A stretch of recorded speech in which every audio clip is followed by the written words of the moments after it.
Hi everyone.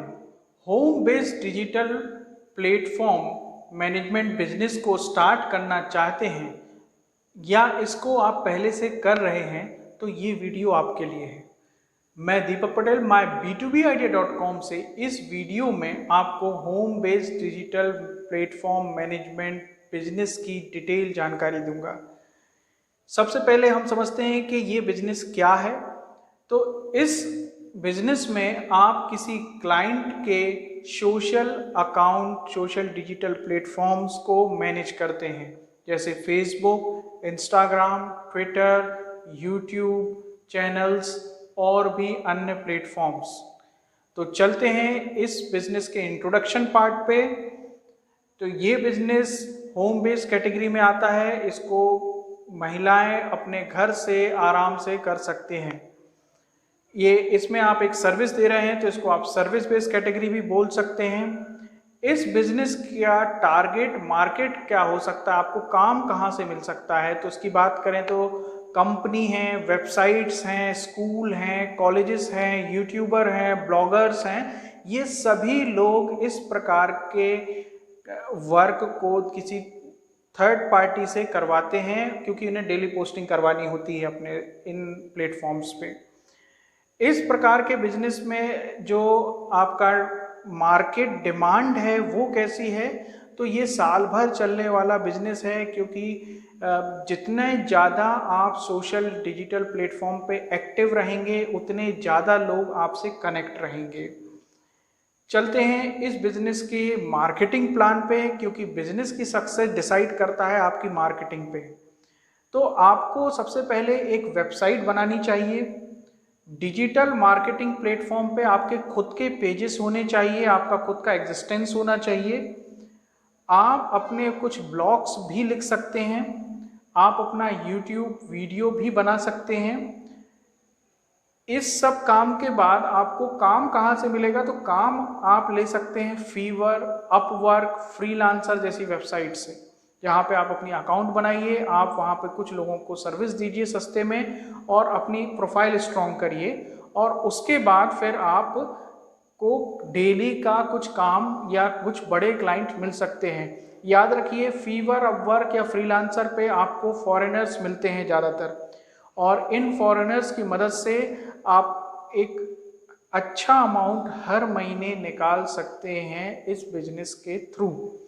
तो marketing के लिए आपको पहले खुद इन सभी प्लेटफॉर्म्स पे एक्टिवली काम करना होगा। इसके लिए आप कुछ कोर्सेज कर लें ताकि आपका खुद का नॉलेज भी बढ़ जाए, क्योंकि मार्केटिंग करने के लिए या बिजनेस उठाने के लिए आपके टेस्ट भी होगा। बिजनेस तो कई लोग स्टार्ट करते हैं पर उसके पॉजिटिव नेगेटिव पॉइंट्स नहीं देख पाते। तो इस वीडियो में मैं आपको समझाऊंगा इस बिजनेस के पॉजिटिव पॉइंट्स, जो कि हैं कि ये लो इन्वेस्टमेंट बिजनेस है, ये थ्रू आउट द ईयर चलने वाला बिजनेस है, पर इसमें कुछ वीक पॉइंट भी है कि कोई भी इसको स्टार्ट कर सकता है। कई बड़े ब्रांड पहले से इस मार्केट में हैं, इसमें बहुत सारी अपॉर्चुनिटीज भी हैं। जैसे लेटेस्ट कंटेंट यंग पर्सन लिख पाता है या नया बंदा लिखता है तो उसकी डिमांड ज़्यादा होती है। डिजिटल प्लेटफॉर्म की मदद से अपने रीच बढ़ा सकते हैं। आप अपने खुद के प्लेटफॉर्म, जो कि मैंने मार्केटिंग में बताया ही है, उसमें एक्टिव रहिए और अपनी रीच बढ़ाइए अपने काम के थ्रू। थ्रीट या इसकी कुछ कमजोरियां हैं कि आप एक लिमिट तक ही इसमें पैसा कमा पाते हैं। ये का थ्रीट है क्योंकि आप लिमिटेड टाइम के तक ही अपना वर्क कर सकते हैं। आप यदि कुछ लोगों को, स्टाफ को हायर कर रहे हैं तो वो भी आपको आगे चल के काम सीखने के बाद कंपटीशन क्रिएट कर देते हैं, क्योंकि ये इजीली स्टार्ट होने वाला बिजनेस है। तो इन चीज़ों को आप ध्यान रखें जब आप बिजनेस स्टार्ट करें। चलते हैं वीडियो के अगले पार्ट पे, जहां पर आपको कुछ पॉलिसीज डिसाइड करनी होगी जब आप ये बिजनेस स्टार्ट करें। जैसे आप किसी भी क्लाइंट का सोशल प्लेटफॉर्म मैनेज करने की बात करेंगे तो आपको कुछ सिक्योरिटी डिपॉजिट लेना है। आप यदि उसको मंथली कोई चार्ज कर रहे हैं तो आपको ये पता होना चाहिए कि आप किस प्रकार के प्लेटफॉर्म पे क्या चार्ज लेंगे। जी, फेसबुक, यूट्यूब, इंस्टाग्राम, ये सभी हमें सोचने में लगते हैं कि हम एक पोस्ट डालेंगे और वो चीज़ लाइव हो जाएगी। बिल्कुल ये होता है, पर वो पोस्ट बनानी पड़ती है। इमेज है तो ज़्यादा टाइम लगता है, टेक्स्ट है तो लिखना पड़ता है, वहाँ आपकी इंग्लिश अच्छी होनी चाहिए। यूट्यूब का कोई वीडियो बनाने की आप जिम्मेदारी ले रहे हैं तो आप ये समझ लीजिए कि एक वीडियो आपको 10 मिनट का भी है तो उसमें कम से कम 2 से ढाई घंटे लगेंगे। लेट सबमिशन की बात यदि हम कर रहे हैं कि आपका लेट सबमिशन हो रहा है तो उस केस में आपको क्या करना है, पोस्ट सबमिशन के आपको क्या पैसा चार्ज करना है, कोई अमाउंट आपको रिफंड करना है तो उसकी क्या कंडीशन होगी, कोई आपको अगले महीने से या अपने अगले कोई वर्क के लिए बुक करना चाहता है आपकी क्वालिटी की वजह से तो आप उसके लिए क्या रूल्स लेंगे, क्या डिपॉजिट लेंगे। आपको ये भी डिसाइड करना होगा कि किसी काम के लिए आप कितना समय लेने वाले हैं या सामने वाले से कितना समय मांगेंगे ताकि आप वो काम कंप्लीट कर पाएँ। इन चीज़ों को आप ज़रूर ध्यान रखें जब आप ये बिज़नेस स्टार्ट करें। चलते हैं बिज़नेस के फाइनेंशियल प्लान पे। तो आपको मैन पावर की रिक्वायरमेंट पड़ सकती है इसमें, क्योंकि ये टाइम टेकिंग बिजनेस है।